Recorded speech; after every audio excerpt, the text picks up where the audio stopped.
नमस्कार, वंदे मातरम। बहुत दिन से बात हो रही थी कि साबुन बनाना सिखाया जाए। साबुन बनाने के बारे में वैसे तो बहुत सारे वीडियो यूट्यूब पे हैं, पर कुछ लोगों को ऐसा लगता है कि उनको हमसे भी सीखना है। तो आज हम आपको साबुन के बारे में जानकारी दे रहे हैं। पर साबुन बनाने की ज़रूरत क्या है? बाज़ार में दर्जनों प्रकार के साबुन हैं। कोई भी महंगा सस्ता साबुन ले लिया तो चल जाएगा, ऐसा कई लोग सोचते होंगे। पर मित्रों, नहीं चलेगा। आपके पास चाहे साबुन हो 20-25 रुपए का, चाहे हो 50-60-100 रुपए का, 200 रुपए का साबुन भी हो, सबके अंदर वो जहर पड़े हुए हैं जो आपके स्वास्थ्य के लिए बहुत घातक हैं। आप कहेंगे वो कौन से जहर हैं? तो जिस साबुन में झाग है, झाग के लिए जो विश्व भर में प्रयोग किया जा रहा केमिकल है, उसका नाम है SLS, सोडियम लॉरेल सल्फेट। इस सोडियम लॉरेल सल्फेट के बारे में सारी दुनिया के वैज्ञानिक जानते हैं। ये कैंसर कारक है, कैंसर पैदा करता है ये। इसलिए हम इन साबुनों का प्रयोग नहीं कर सकते। इसको फोमिंग एजेंट कहते हैं, झाग के लिए प्रयोग किया जाता है, सरलता से उपलब्ध है, बहुत सस्ता है। तो चाहे आपका डिश वॉश है, चाहे आपका नहाने का साबुन है, चाहे आपका शैम्पू है, हर एक चीज़ में आपके ये डला रहता है, तो हम प्रयोग नहीं कर सकते। दूसरी बात, आपके साबुन में कुछ सुंदर रंग होते हैं, तो कुछ सुगंध होती हैं, कुछ प्रिजर्वेटिव होते हैं। तो जितने भी रंग हैं ये सब के सब केमिकल से बने हुए हैं, परमिटेड कलर हैं, कानूनी रूप से इनको मान्यता मिली हुई है, मगर फिर भी ये कार्सिनोजेनिक है, कैंसर पैदा करते हैं। ये निश्चित रूप से जानकारी आपको मिल जाएगी, आप नेट पे ढूंढिए। फिर आपकी जो सुगंध डाली है, ये सारी की सारी सुगंध भी तो आपको याद होगा, एक कंपनी ने एक टेल्कम पाउडर के ऊपर लाखों डॉलर का जुर्माना देना पड़ा था, क्योंकि उसके टेल्कम पाउडर से एक महिला को उसके अंगों में कैंसर हो गया था, भीतरी अंगों में, और उसको जुर्माना भरना पड़ा। तो ये बहुत सुगंधित जितनी चीज़ें हैं, ये भी परमिटेड बेशक हैं, मगर कैंसर कारक हैं। सब केमिकल है, कार्सिनोजेनिक बोलते हैं, कैंसर कारक है। और प्रिजर्वेटिव जो डले हैं साबुन को सड़ने से बचाने के लिए, वो तो आपको पता ही है, वो तो खेत में डालने वाले जहर हैं। उनको पैराबीन्स कह देने से वो जहर कोई अमृत तो बन नहीं जाएंगे। तो कुल मिलाकर आप जो साबुन अपने शरीर पर लगाते हैं, वो साबुन आपको धीरे धीरे मार रहा है। मेरे एक मित्र बन गए, कोई IAS ऑफिसर है, कहीं रेजिडेंट कमिश्नर है किसी सरकार में। वो मेरा विषय जब चल रहा था उनके कार्यालय में, तो उन्होंने बीच में कहा कि मैं एक बात बताता हूँ। तो उन्होंने बताया कि आज मुझे समझ आया है कि मेरी पत्नी ये क्यों कहती है नहाने के बाद, मैं तो थक गई जी, थोड़ा आराम कर लेती हूँ। वो कहते मुझे समझ नहीं आता था ये स्नान करने से थक कैसे जाती है। आज कहते मुझे समझ आया है कि ये क्यों बोलती है कि मैं थक गई। उस साबुन के कारण उसके शरीर की सारी ऊर्जा नष्ट हो जाती है, विष उसके शरीर में चले जाते हैं। और IAS ऑफिसर हैं तो उनके पत्नी का साबुन कोई सस्ता तो होगा नहीं। तो आप महंगे साबुन खरीदकर सुंदर नहीं, कुरूप बन रहे हैं, बीमार बन रहे हैं। इसके अलावा एक और समस्या है। वो समस्या क्या है कि लगभग मान लीजिए हमारे देश में 26 करोड़ परिवार हैं। तो 26 करोड़ परिवार औसत अगर 1 किलो साबुन का प्रयोग करते होंगे, डिश वॉश, डिटर्जेंट, नहाने का साबुन, तो आप सोचिए 26 करोड़ किलो ये जहर आपके शरीर में से कुछ चला जाता है, और शायद 90% तो पानी के साथ जमीन में जा रहा है। और कुल मिलाकर वो 26 करोड़ किलो प्रति मास अनुमान है। इतना जहरीला साबुन आपके अंडरग्राउंड वाटर में जा रहा है, आपकी ज़मीन में जा रहा है, और पौधों को सबको जहरीला बना रहा है, मिट्टी को जहरीला बना रहा है। ये पर्यावरणविद इसके ऊपर एक शब्द नहीं बोलते। क्यों नहीं बोलते? क्या वो इतने नासमझ हैं, अनपढ़ हैं? मैं तो ऐसा नहीं मान सकता, आप भी नहीं मानेंगे। वो तो हमसे बड़े विद्वान हैं। तो क्यों नहीं बोलते? इसका मतलब उनके आर्थिक हित कहीं पे जुड़े हुए हैं। यदि उनके आर्थिक हित ना होते तो इतने बड़े खतरे से हमको परिचित तो करवाते। वो सारे विष पानी के द्वारा, फल सब्जियों के द्वारा हमारे अंदर जा रहे हैं, खेतों में जो विष पड़ रहे हैं उससे ज़्यादा विष तो हम ये डाल रहे हैं, वो सब हमारे भीतर जा रहे हैं, वो सारे के सारे विष, और उसके कारण भी तो बीमारियाँ भयंकर हो रही होंगी, पानी कितना खराब हो रहा है। इसलिए यदि हमको स्वस्थ रहना है तो साबुन बनाना सीखना ही पड़ेगा। ये साबुन आपके शरीर में जैसे ही छूता है, रक्त प्रवाह में जाकर आपके पूरे इम्यून सिस्टम को डैमेज करना शुरू कर देता है, नष्ट करना शुरू कर देता है। इसलिए हमको साबुन बनाना ही पड़ेगा। हमें साबुन बनाने में है तो आसान सा काम, क्योंकि अब हमको आता है। जब नहीं आता था तो जिस दिन ये बात हमको समझ आई, 4 साल तक हम साबुन बनाने का प्रयास करते रहे, कभी नेट के ऊपर, कभी किताबों से, कभी पूछ कर, नहीं मिला। बस ये पता लगा कि हमारे बुजुर्ग लोग कभी साबुन घर में बनाया करते थे, घी, तेल और कास्टिक सोडे से बनाते थे। तो सबसे पहले हम आपको वो साबुन बनाना सिखा रहे हैं जो विष रहित है। हमारे देश के एक बहुत महापुरुष हुए हैं, इस सदी के जो महापुरुष हैं उनमें उनका नाम है स्वर्गीय श्री राजीव दीक्षित जी। उन्होंने कहा है ये कास्टिक सोडे का साबुन नहीं बनाना, पर ये बात उन्होंने पूरा ध्यान नहीं दिया होगा, इसलिए उन्होंने इसको गलत बताया। मैं आपको आगे बताऊंगा कि कितना भी कोई महान हो, सब कुछ कोई नहीं जानता। मैं भी सब कुछ नहीं जानता, मैं भी गलती करूंगा। और राजीव दीक्षित जी भी हमसे बहुत बड़े विद्वान थे, वो भी गलती कर सकते हैं, उनसे भी छोटी मोटी गलती हो गई है। अगली जनरेशन को चाहिए अपने पिछले वालों की गलतियों को सुधार कर आगे बढ़ जाएं। ये बात आलोचना की नहीं है, ये बात तो केवल समझ की है कि हमारे पूर्वज से जो गलती हुई उसको आगे हम सुधार कर लेंगे। इसको कृपया आलोचना के रूप में मत लेना। तो अब आप देखिए, साबुन बनाने के लिए, विष रहित साबुन बनाने के लिए हमको क्या चाहिए। पहली बात है, इसको क्या बोलते हैं पुनीत जी? मोल्ड। इसको क्या बोलते हैं? मोल्ड। हाँ, तो देखिए पहली चीज क्या है। हमारे साथ पुनीत जी हैं जो हमारा सारा ऑफिस का काम भी देखते हैं। तो पहली चीज हमको ये मोल्ड चाहिए। ये सिलिकॉन का बना है, प्लास्टिक का नहीं है ना। तो ये सिलिकॉन मोल्ड आपको अमेज़ॉन पे आराम से मिल जाएगा। ये पहली चीज़ चाहिए जिसमें आप जमाएंगे। मान लीजिए सिलिकॉन मोल्ड आपके पास नहीं है, तो आप गत्ते के डिब्बे में जमा दो, लोहे में जमा दो, स्टील में जमा दो, कांच में जमा दो, किसी भी चीज़ में जमा दो। एक गलती मेरी तरह आप मत करना। मैंने वृंदावन में, मेरे एक मित्र ने, गदाधर दास जी वहाँ पे होते थे, हम दोनों ने मिलकर क्या किया, हमने एल्युमिनियम की ट्रे में साबुन जमा दिया।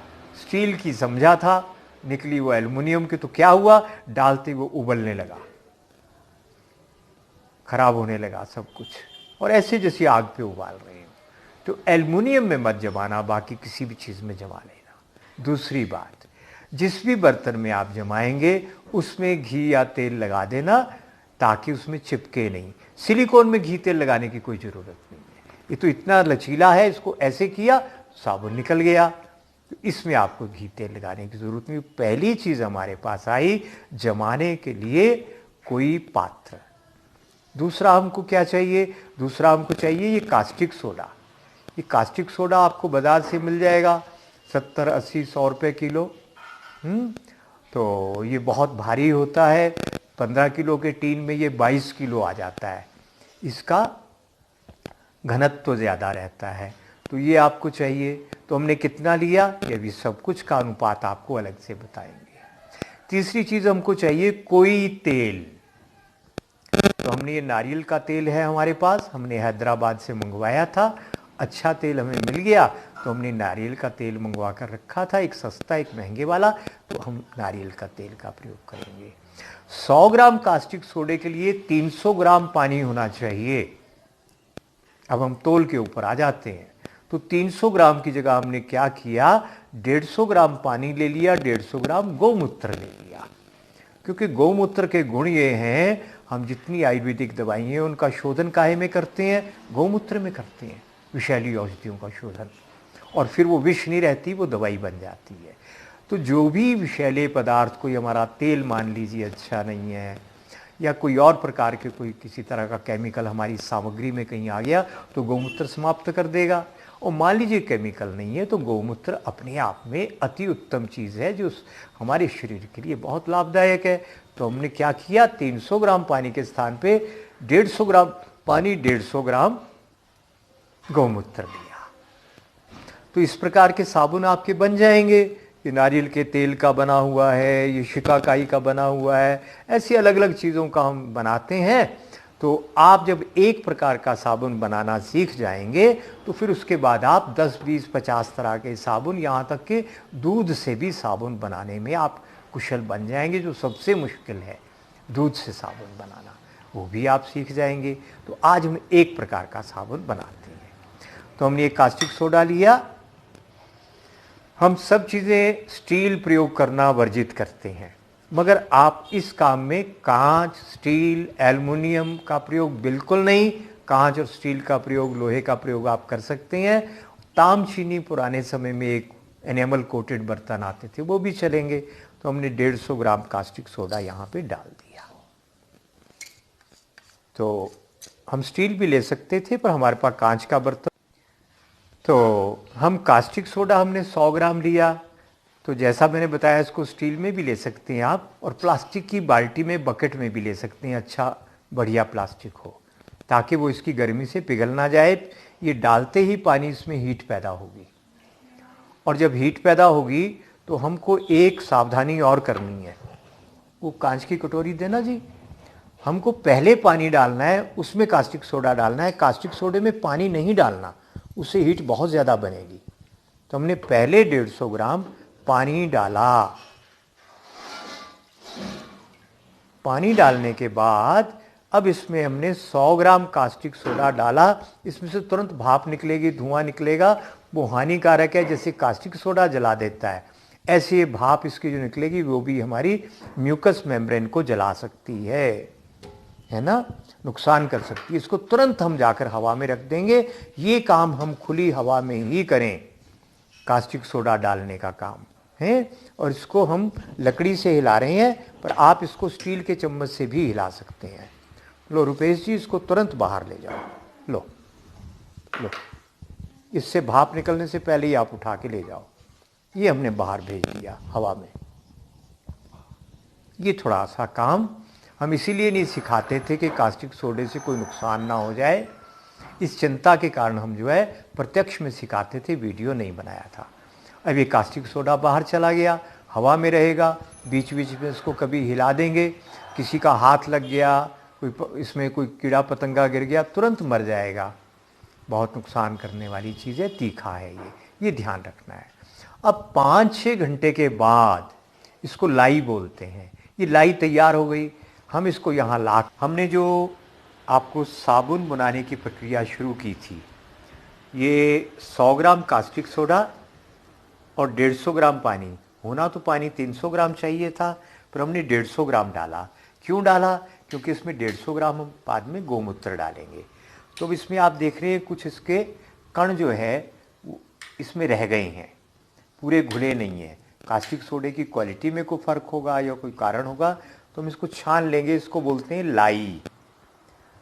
ये 5-6 घंटे इसको बने हुए हो चुका है। अब ये ठंडा हो चुका है, तो कास्टिक सोडा और पानी में से अब कोई भाप भी नहीं निकल रही, तो इसको पूरे को हमने छान दिया। और छानने के बाद इसमें अब हम गौमूत्र मिलाएंगे, तेल मिलाएंगे।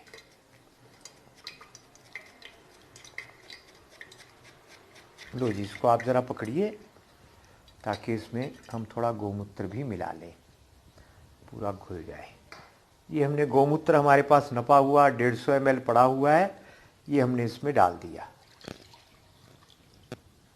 150 ग्राम है, और ग्राम और ml में बहुत थोड़ा फ़र्क पड़ता है। तो आप ml ग्राम कुछ भी कर लें तो इतने से कोई फ़र्क नहीं पड़ेगा। ये लीजिए, अब ये 300 ग्राम हमारा 100 ग्राम कास्टिक सोडे में पानी और गौमूत्र मिलाकर 300 ग्राम हो गया।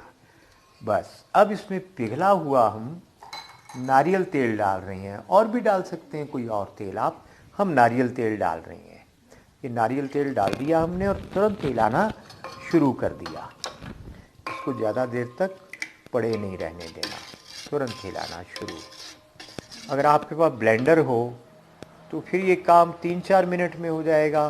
ब्लेंडर ना हो तो हमको इसको 15-20 मिनट हिलाना पड़ेगा, 30 मिनट कि एक जान हो जाए। बस इसको दो दिशाओं में नहीं हिलाना। अगर आपने ऐसे सीधा हिलाना शुरू किया तो सीधे हिलाते जाना है, दूसरी दिशा में हिलाने से कहते हैं कि साबुन में जो है टूट जाएगा, क्रैक आ जाएंगे। अब इसको हिलाते जाइए 35-30 मिनट तक, 25-30 मिनट। और ब्लेंडर हो तो आप 3-4 मिनट हिलाएंगे तो भी चलेगा। इसका छींटा अपने ऊपर नहीं आना चाहिए। अब ये कास्टिक सोडे जितना तीखा तो नहीं है, पर फिर भी तीखा है। देर तक हाथ में लगा रहे तो जलन करेगा। बस अब इसको 30-35 मिनट बाद हम इसमें मोल्ड में डाल देंगे।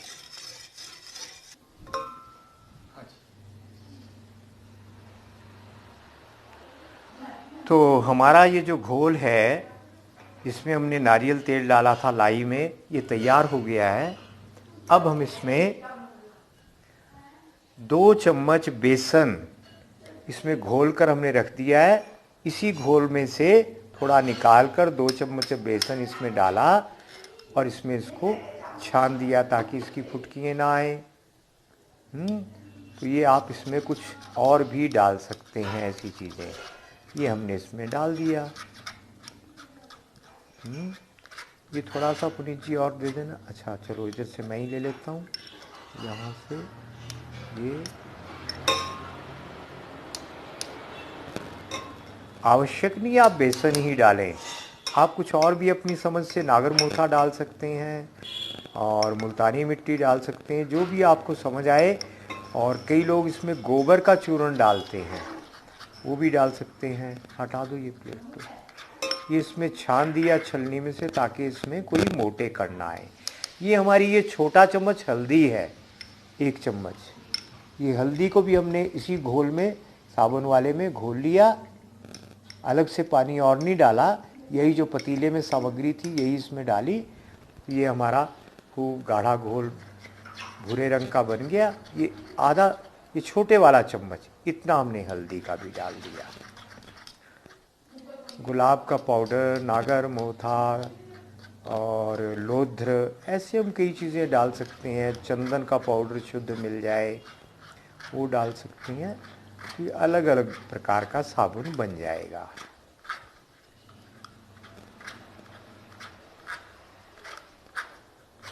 तो अब ये हमारा घोल तैयार है जमाने के लिए। इसको अभी हम मोल्ड में डाल देंगे। लीजिए, ये हो गया।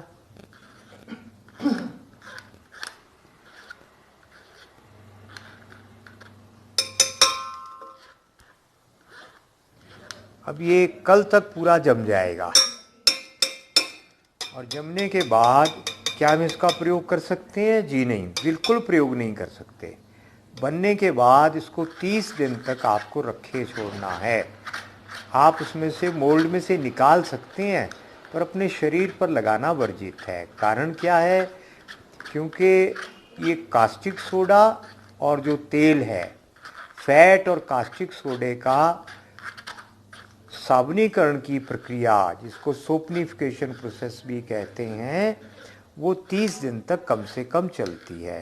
पर हमारा अनुभव सबका ये है कि यदि 30 के बजाय इसको हम 50 या 60 दिन बाद प्रयोग करें तो झाग और भी अच्छी आती है, परिणाम और अच्छे आते हैं, बाल और चमकीले और कोमल बनते हैं इससे।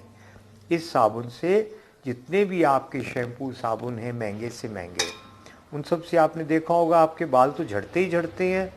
इस साबुन से आपके बाल नहीं झड़ेंगे। तो यदि ये खराब है तो बाल झड़ने कैसे रुक गए? एकदम बाल झड़ने रुकते हैं। इसलिए हम ये मानते हैं कि ये ठीक बन गया। दूसरी बात ये, जो इसमें कास्टिक सोडा है, ये तो 30 दिन बाद पूरा जो है एकदम समाप्त हो जाएगा, न्यूट्रलाइज हो जाएगा सोपनिफिकेशन प्रोसेस में। ऊर्जा विज्ञान की तकनीक से हम जांच करते हैं तो भी ये अच्छा आता है। बालों पर लगाते हैं इस साबुन को तो बाल भी खूब लंबे बनते हैं। हमने एक और काम कर दिया। वो क्या किया हमने? ये एंजाइम, 1 चम्मच एंजाइम इसमें हम डाल चुके हैं। चलिए 1 चम्मच और डाल देते हैं। ये देखिए, ये एंजाइम भी इसके गुणों को बहुत बढ़ा देता है। तो हमने 1 चम्मच पहले डाला था, 1 अब डाला, 2 चम्मच इसमें एंजाइम हो गया। अब हम इसको मोल्ड में डालते हैं।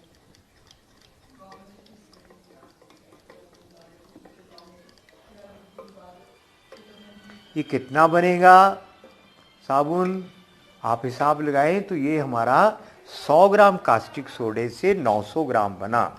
100 ग्राम कास्टिक सोडा, 300 ग्राम, 1 किलो बन गया। 300 ग्राम आपका हो गया पानी और गौमूत्र, 300 कास्टिक सोडा 100, तो ये 400, 600 ग्राम आपका तेल हो गया। तो ये पूरा 1 किलो बन गया। अब इसको हम मोल्ड में डाल रहे हैं।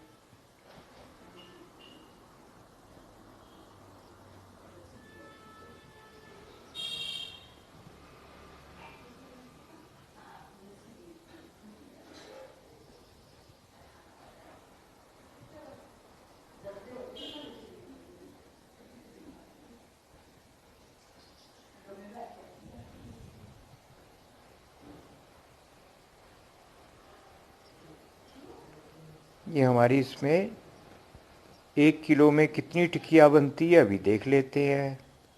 इसमें 9 टिकिया का स्थान है हमारे मोल्ड में।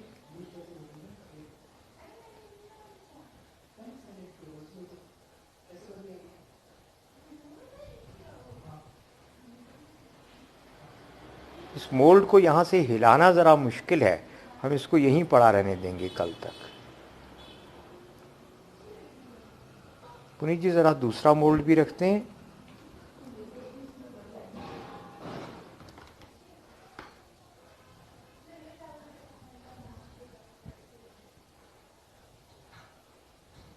यदि हमने तेल को बहुत तेज़ गर्म कर दिया तो ये फट जाता है, ध्यान रखिएगा, ये गलती भी हो जाती है कि तेल केवल पिघलना चाहिए। तो इसमें आप महुए का तेल, नीम का तेल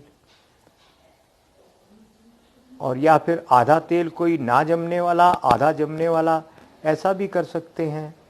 आवश्यक नहीं कि आप नारियल का तेल ही लें। कैस्टर ऑयल का प्रयोग भी कर सकते हैं। एलोवेरा का साबुन बनाना आपको बाद में सिखाएंगे, इसमें एलोवेरा का प्रयोग भी हम कर सकते हैं। उसका कितना अनुपात कैसे डालना वो आपको बाद में बताएंगे। तो हमारी 9 टिक्कियाँ तो ये बन गई, और अब देखते हैं और कितनी बनती हैं।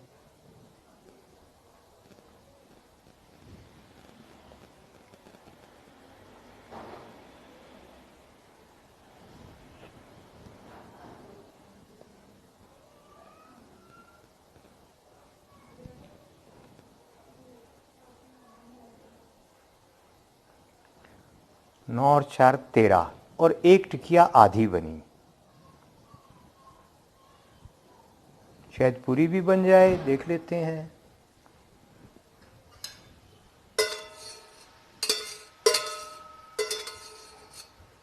तो सामग्री में हमारी लगभग 14 टिकिया बन गई।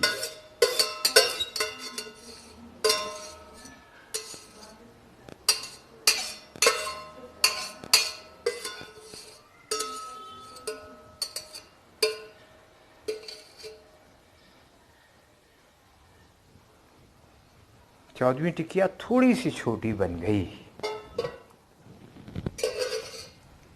चलिए, ये अपना साबुन हो गया। अब इसको हम जैसे बताया कल निकालेंगे। अब आप इसको सावधानी से काम को करिएगा, क्योंकि कास्टिक सोडे का मामला थोड़ा गंभीर है। इसकी भाप भी जला देती है। और अब जब इसमें तेल पड़ गया तो मेरे यहाँ पे छींटा पड़ा है, हल्की सी जलन कर रहा है, पर कितनी देर बाद, कोई 5 मिनट बाद इसने जलन शुरू की। पर यदि कास्टिक सोडा सीधा पड़ता मेरे ऊपर छींटा, जला देता एकदम। ठीक, तो चलिए आगे फिर हम इसके ऊपर और प्रकार के साबुन बनाने की फिर बात करेंगे। एलोवेरा का, दूध का साबुन, भेड़ के दूध का, गधी के दूध का साबुन सर्वोत्तम माना गया है। तो सब आपको बाद में सिखाएंगे। जी नमस्कार, वंदे मातरम।